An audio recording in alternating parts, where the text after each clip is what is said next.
La philosophie Ho'oponopono en famille. Parce que nous allons passer un peu de temps ensemble, en famille, soyons honnêtes. Que se passe-t-il quand un pépin nous arrive? Vous savez, quand une contrariété, un incident, un contretemps, une difficulté, un quiproquo, un imprévu, une impasse, un conflit, bref, un souci survient tout à coup et bouleverse notre quotidien comme notre esprit, eh bien, pour le dire rapidement, nous râlons.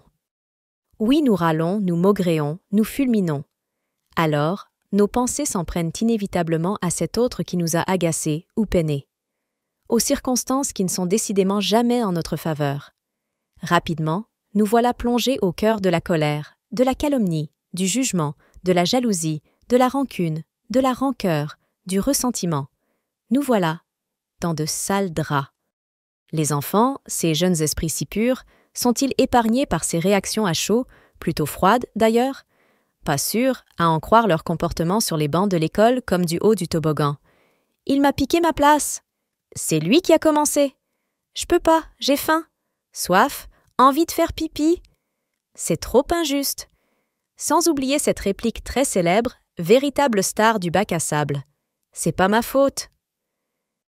Le problème, c'est que condamner la terre entière pour toute déconvenue qui nous arrive, c'est nous enfermer dans un système extrêmement négatif, et très loin d'être constructif.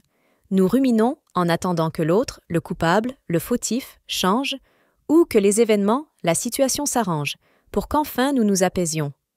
Évidemment, faire ce pari peut marcher, mais nous pouvons aussi le perdre. Rien ne nous garantit la réaction favorable de l'autre ou du contexte, et nous restons enfermés. Sur les traces des Hawaïens. Eh bien, chers parents, nous avons la solution. Ou plutôt, les Hawaïens ont depuis bien longtemps la solution. Depuis plusieurs années, vous entendez parler de cette philosophie au drôle de nom, et pensez que sa formule un peu magique ressemble à s'y méprendre à une sorte de méthode couée des îles paradisiaques. Vous n'avez pas tout à fait tort. Mais pas complètement raison non plus. L'Ho'oponopono est un art de vivre d'une profonde sagesse, qui justement vient à bout de toutes ces pensées négatives dont nous venons de parler. Un éclaircissement s'impose dès le début. L'Ho'oponopono ne se résume pas au simple mantra qui, phénomène de mode oblige, est repris ici et là. Désolé, pardon, merci, je t'aime, est une formule choc, facile à retenir, qui a probablement contribué au succès de la méthode. Mais elle n'est pas si simple à pratiquer, et encore moins simpliste. L'Ho'oponopono, c'est une philosophie, un autre regard sur soi, les autres et le monde, une posture plus juste parce que plus responsable. Et sous ces airs de jeu d'enfant, elle se révèle hautement spirituelle, mais, et c'est là toute sa force, tout à fait adaptée aux enfants. Ce drôle de terme signifie « corriger ce qui est erroné » ou « remettre droit ». Il s'agit de corriger nos pensées erronées et de remettre droit notre raisonnement un peu bancal quand il part dans tous les sens. Quand notre esprit divague, il nous faut, d'après les Hawaïens, revenir à ce qui est juste, sensé, pour recouvrer la paix intérieure que nous cherchons régulièrement. Nous venons de le comprendre, à l'extérieur. Et ça, vous allez voir, ça change tout. Mais qu'est-ce l'Ho'oponopono? À l'origine, il s'agit d'un rituel de pardon et de réconciliation utilisé autrefois à Hawaï, mais aussi en Polynésie. L'idée était de réunir les personnes qui se trouvaient en conflit, ou entretenaient un différend, ou connaissaient un problème. Bref, des personnes clairement fâchées. Celles-ci, sous la supervision d'un sage, s'enfermaient pendant plusieurs heures, voire plusieurs jours, et devaient exposer et partager ensemble leurs problèmes, leurs conflits, jusqu'à ce qu'elles comprennent quelles pensées erronées, quelle peur de l'un ou quelle croyance de l'autre en étaient à l'origine. Des moments de silence et de prière étaient également au programme pour que chacun réfléchisse et opère une petite introspection bénéfique. Puis, les protagonistes reconnaissaient leur part de responsabilité et se demandaient pardon mutuellement. La réconciliation faite, ils étaient libres à nouveau physiquement et psychiquement. La paix commence avec moi. C'est de ce rituel ancestral dont s'inspire, dans les années 1970, la chamane Morna Simeona. Celle-ci modernise le concept et l'adapte au monde occidental. Elle estime que l'Ho'oponopono peut se pratiquer seul, pour soi, en soi. En effet, la présence de ceux et celles qui sont concernés par le problème ou le conflit n'est pas nécessaire pour retrouver la paix intérieure, pas plus que l'intervention d'un sage, d'un guide ou d'un chaman. Pourquoi n'avons-nous plus besoin de personne? Parce que tout vient de nous-mêmes. C'est l'idée fondamentale de cette philosophie qui va donc, vous commencez à le comprendre, bien au-delà d'un simple mantra. En effet, selon Morna Simeona, nous sommes responsables à 100% de tout ce que nous percevons. Tout? Tout. Tout ce qui nous arrive tient en effet de nous-mêmes. Évidemment, quand un autre nous agace, nous sommes tentés de l'accuser. Quand un embouteillage se crée alors que nous sommes déjà en retard, nous sommes légitimes à pester. Mais c'est bien nous qui sommes agacés. Et c'est bien nous qui pestons. Nous pourrions considérer les choses autrement et, ô miracle, nos problèmes n'en seraient pas tant des problèmes. Bien qu'ils soient difficiles, désagréables ou douloureux, nos sensations, nos émotions, nos pensées et bien sûr nos comportements, nos gestes, nos paroles viennent de nous. Le réel n'existe pas en dehors de notre propre réalité. Et ce qui est étonnant, c'est que la science est entièrement d'accord avec les Hawaïens puisqu'en effet, nous n'avons pas accès à la réalité en dehors de nos perceptions. Pour Morna Simeona, la réalité physique est donc une création de nos pensées. La paix commence avec moi, disait-elle. Donc, tout ce qui existe à l'extérieur à nos yeux vient de l'intérieur. Si nos pensées sont justes et harmonieuses, alors notre réalité physique est belle et pleine d'amour. Si elles sont erronées, alors notre réalité physique est fausse, même si nous croyons dur comme fer qu'il s'agit là de la vérité vraie. Nous sommes donc les créateurs de tout ce qui se passe dans notre existence. Responsables, certainement pas coupables, et créateurs. Le cerveau ne peut que se représenter la réalité. Notre cerveau est un organe formidable grâce auquel nous lisons le monde qui nous entoure. Car nous ne pouvons appréhender la réalité qu'en nous la représentant. La réalité en soi, une réalité certaine, tangible, indubitable, nous est inaccessible. Pour la percevoir, notre cerveau s'en fait une représentation, une image mentale éminemment subjective. Prenons le cas d'un verre à moitié plein pour certains et à moitié vide pour d'autres. Le verre existe, certes, mais nous le voyons, le percevons, à moitié vide ou à moitié plein, selon notre vision du monde, de l'existence et de l'humain, une façon de concevoir les événements qui nous est propre. Cette lecture est donc une représentation de la réalité. Et il ne peut en être autrement malgré nos louables efforts pour demeurer objectifs. Des mémoires à nettoyer. Mais alors, vous demandez-vous, pourquoi pensons-nous de travers et d'une façon plutôt négative quand pointe une contrariété? À cause de nos mémoires. Selon l'Ho'oponopono, nos pensées sont distordues par nos mémoires, ces processus inconscients qui nous font réagir automatiquement. Explication: une expérience du passé, un événement vécu dans notre vie, et même antérieurement par nos ancêtres, a créé une croyance ou une peur, qui, une fois intériorisée, va induire des pensées et par ricochet des comportements de défense automatique. Un exemple vous aiderait peut-être, n'est-ce pas? Si, dans votre enfance, vous avez souffert de l'absence d'un parent, vous en avez peut-être conclu que cette personne n'était pas fiable. Devenu adulte, vous continuez de le croire, de la juger à travers le filtre de ce souvenir, peu importe qu'elle se conduise très différemment aujourd'hui, dans la réalité. Cette mémoire vous enferme. Il en va de même pour tout. L'idée de Morna Simeona est très simple. Il s'agit de faire le ménage, de nettoyer régulièrement ces mémoires inhibitrices et destructrices, de nous engager dans un travail de purification. Voici ce qu'elle écrit. Nous sommes la somme totale de nos expériences, ce qui revient à dire que nous sommes chargés de nos passés. Lorsque nous expérimentons du stress ou de la peur dans nos vies, si nous nous appliquions à voir avec attention, nous pourrions nous rendre compte que la cause est en fait une mémoire. Ce sont les émotions qui sont liées à ces mémoires qui nous affectent maintenant.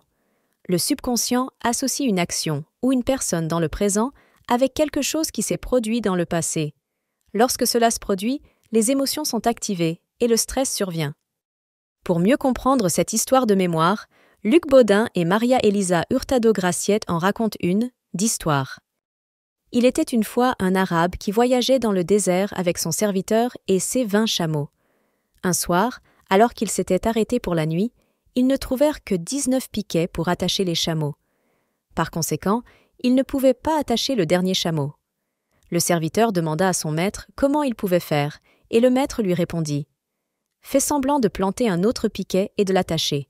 Comme ça, le chameau va croire qu'il est attaché. » C'est ce qu'il fit. Le lendemain, tous les chameaux étaient là. Le 20e n'avait pas bougé de sa place. Ils détachèrent donc les chameaux et reprirent leur route. Au bout d'un moment, ils s'aperçurent que le dernier chameau n'avait pas bougé. Il était resté sur place. Car, le serviteur n'ayant pas fait le geste d'enlever sa corde, il se croyait toujours attaché. Nous aussi, tel ce 20e chameau, restons attachés à nos croyances, des certitudes établies en fonction de nos expériences du passé. Nos mémoires nous maintiennent dans l'erreur et nous empêchent d'avancer librement aujourd'hui. Et nous voilà à réagir comme si c'était hier. L'Ho'oponopono nous apprend qu'il s'agit là de blocage et nous invite au grand nettoyage pour vivre plus heureux. Les travaux du Dr Len. Très bien pour les mémoires à nettoyer. Mais d'où vient la fameuse formule magique désormais célèbre?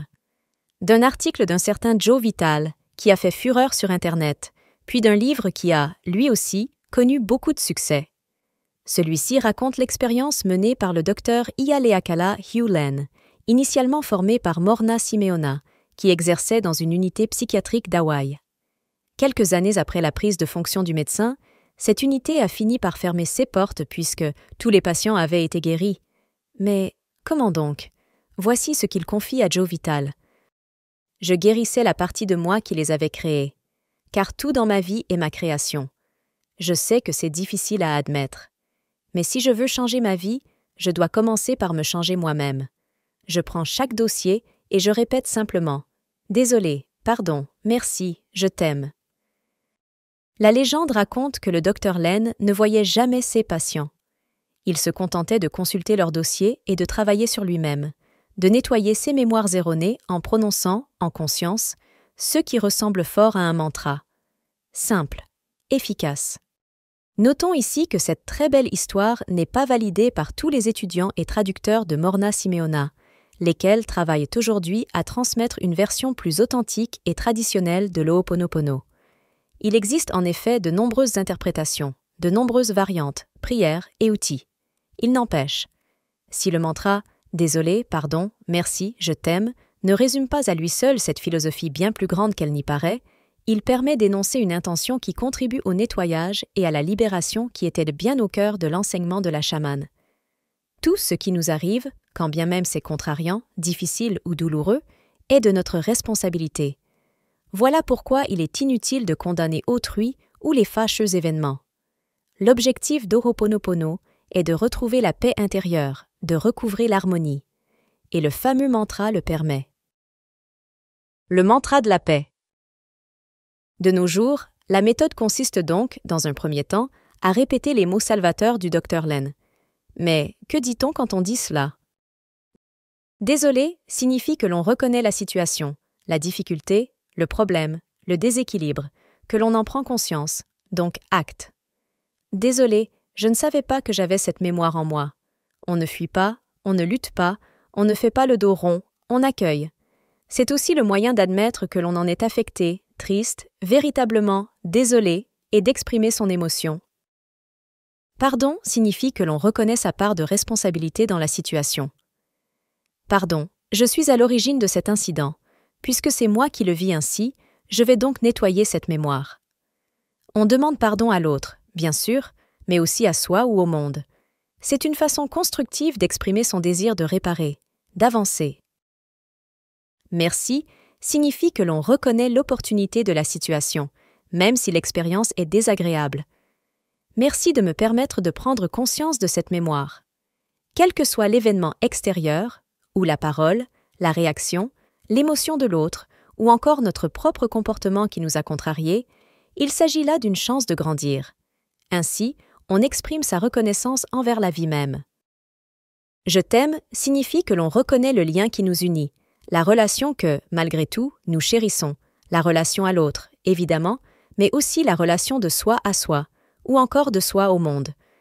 J'aime la vie, mes proches, mes mémoires et moi-même.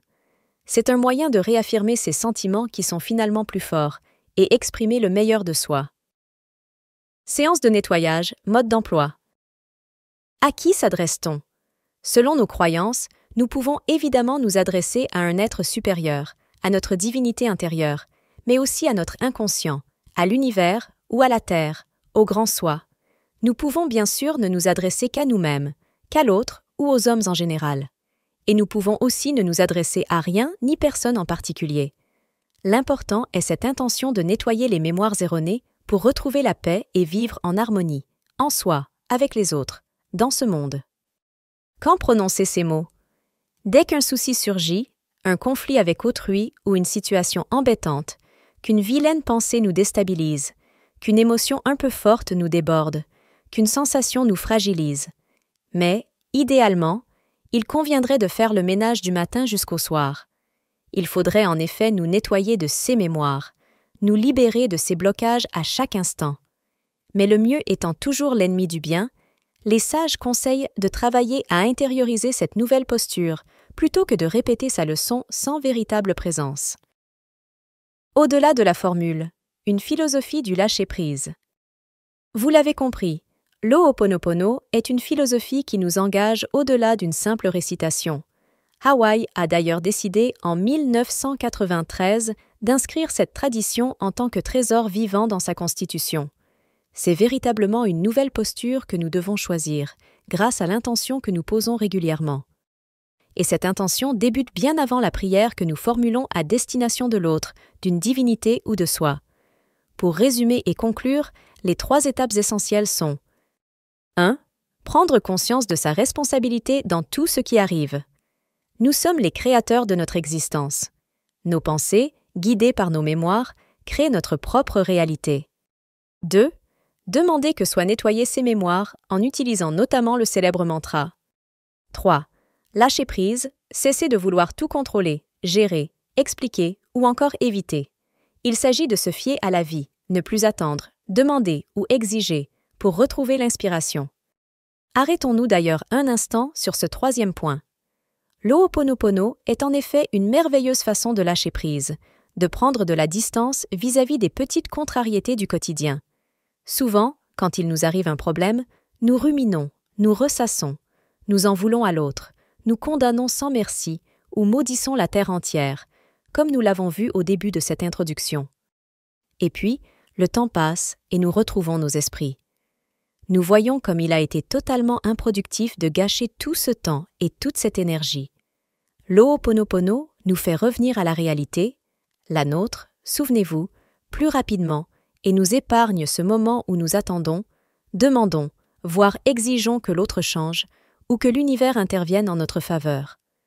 Puisque nous sommes responsables de la situation, partie prenante, nous pouvons nous-mêmes changer le cours des choses, agir en nous laissant inspirer, en nous, faisant confiance.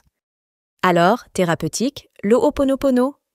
Luc Baudin, ce spécialiste que nous vous avons précédemment présenté, donne un nouvel exemple sur son site. Par exemple, je m'inquiète d'une situation à venir. Je fais Ho'oponopono en envoyant plein d'amour et en demandant à ce que toutes mes mémoires erronées en rapport avec cette situation s'effacent. Je m'aperçois alors que les événements que je redoutais se déroulent au contraire avec une incroyable facilité. Ho'oponopono n'est pas un traitement. Ce n'est pas une thérapie. C'est plutôt un mode de vie. Il transforme notre vie, la portant vers la joie, l'harmonie et l'amour. Car Ho'oponopono est d'abord et surtout l'amour de soi. L'amour de soi. Y a-t-il plus essentiel à transmettre à nos enfants? Dans un monde où il est si difficile d'être soi, de reconnaître ses forces tout en acceptant ses fragilités, de nouer des liens qui font vivre nos valeurs, quel cadeau que de s'aimer soi-même dès le plus jeune âge. La formule est enfantine, ça tombe bien. Mais loin, très loin, d'être anodine, vous l'avez compris.